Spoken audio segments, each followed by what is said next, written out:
On Your Side Tonight with Jamie Bold starts now. And we appreciate you staying with us here at 7:30. We begin this half hour with a WBTV investigation.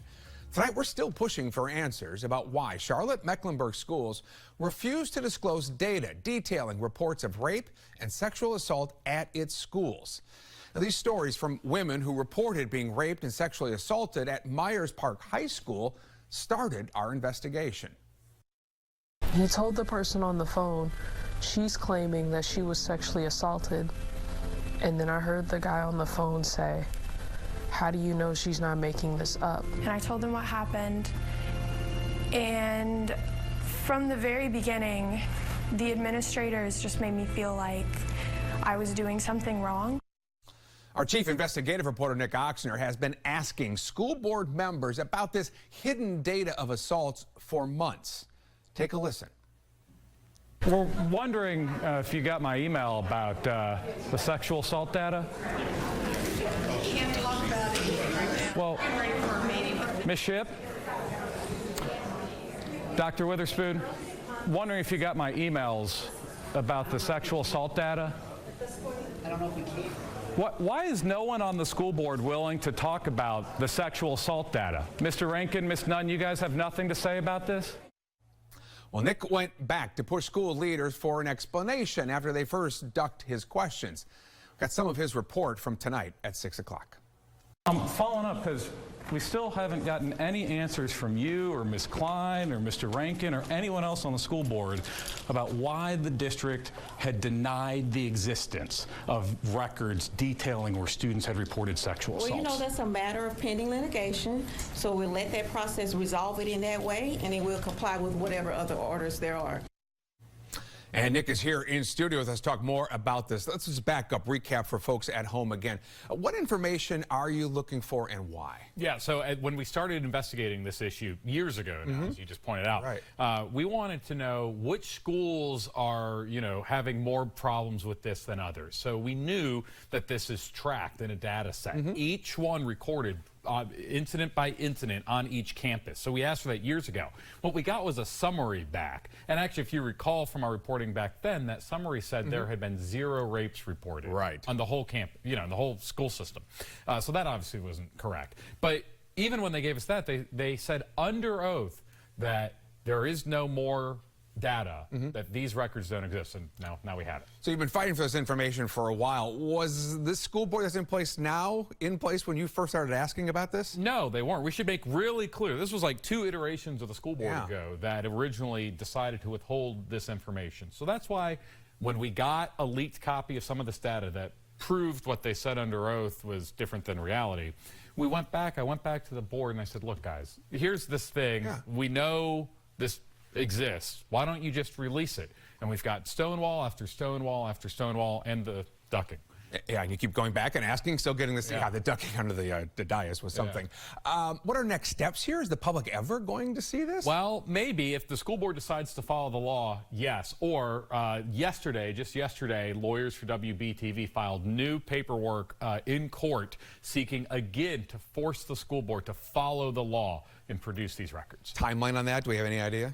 We should know something within the next 30 days. Next 30 days. We'll be watching it. I know you'll be watching it for us, and you'll come back and report on it. Nick, thanks for the update. And you can see all of Nick's reporting on this, by the way. Just head to our website, WBTV.com. Again, Nick, thank you. We're on your side tonight right now watching the radar. After rain for much of the morning and afternoon, things clearing out for many of us tonight. Meteorologist Lisa Villegas joins us now. What were the rain totals, by the way, this afternoon? Great question. So a lot of us across Mecklenburg saw about a ½ an inch to 3/4 of an inch, and that includes those like Mecklenburg over to Union, parts of Gaston County. We did have a nice little swath across parts of the foothills that saw over 2 inches of rain, and we're not completely done. A lot of us getting a nice little break. However, for those over in Chesterfield County, this is where we're just seeing more and more downpours affecting those in Chesterfield. And I do want to zoom in because this is where we do have a flood advisory in effect highlighted highlighted here in this green polygon that you see. This is going to continue for at least the next 15 minutes. Wouldn't be surprised if this does get extended just because of these downpours that are just ongoing at this hour. Now, by tomorrow, a lot of this is going to weaken and die down. 72 degrees expected once you out the door for most locations across our viewing area. Not ruling out the possibility of maybe an isolated shower or two, but nothing like what we saw this morning. So we'll have a break throughout the morning, and then in the afternoon, showers and thunderstorms begin to fire up. Temperatures, they are going to fluctuate depending on the rain that we see, but overall, we should peak into those mid-80s. And then as we press forward for tomorrow, more of this activity expected here. Jamie, of course, with the Futurecast, I'm going to walk you through that and a look at your weekend forecast next. Oh, yeah, that's almost here, isn't it? Lisa, thank you. We're on your side tonight. Changing locations. Charlotte, is full of transients. The city is young and it's vibrant, but it's also a great place to raise a family and offers a strong job market that's home to two of the nation's biggest banks, Bank of America and Truist.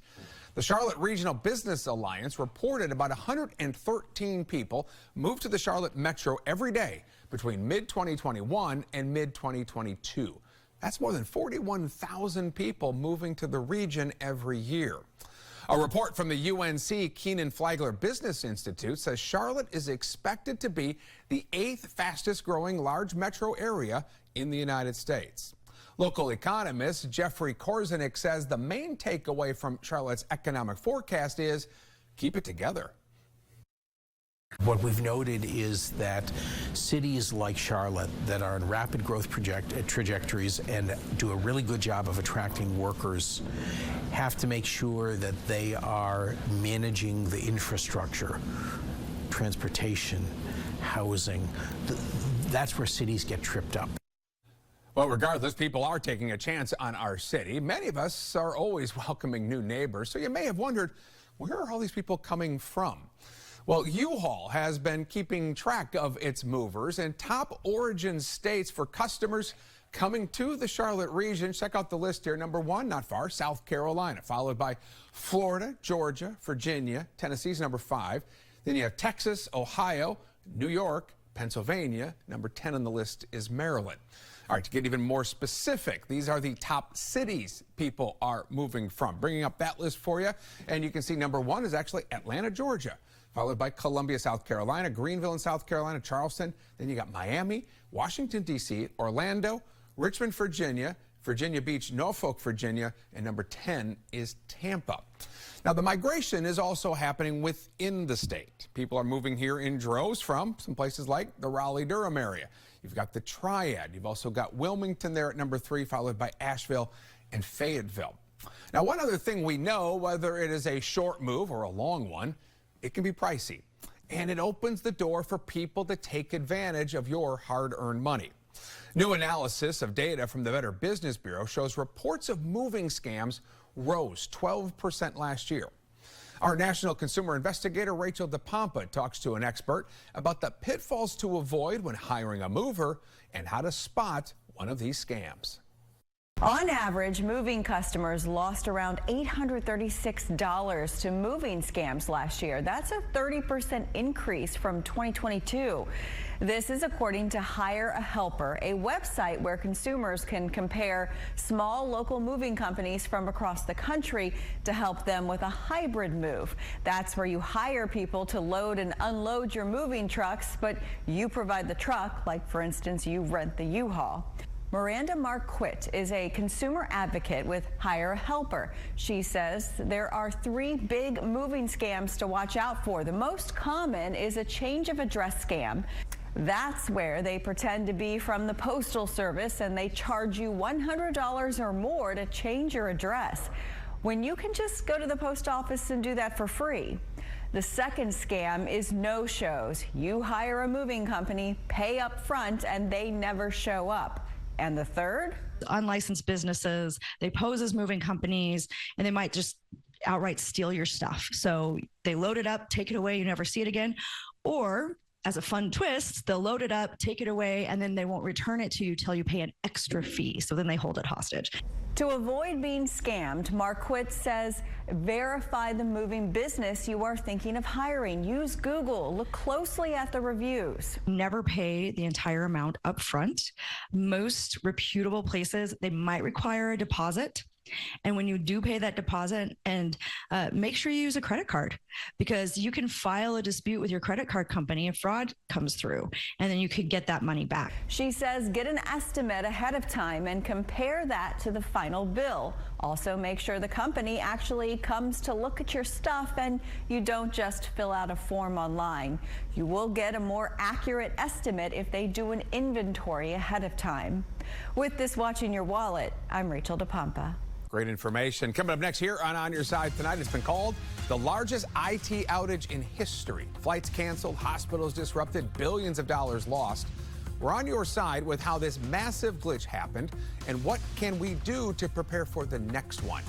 And a reminder, you still have time to answer tonight's poll question. How often do you feel stress? A lot of you, a lot of the time, apparently. Tell us your answer. Go to WBTV.com/vote, and we'll hear from a doctor about healthy ways to cope with stress ahead.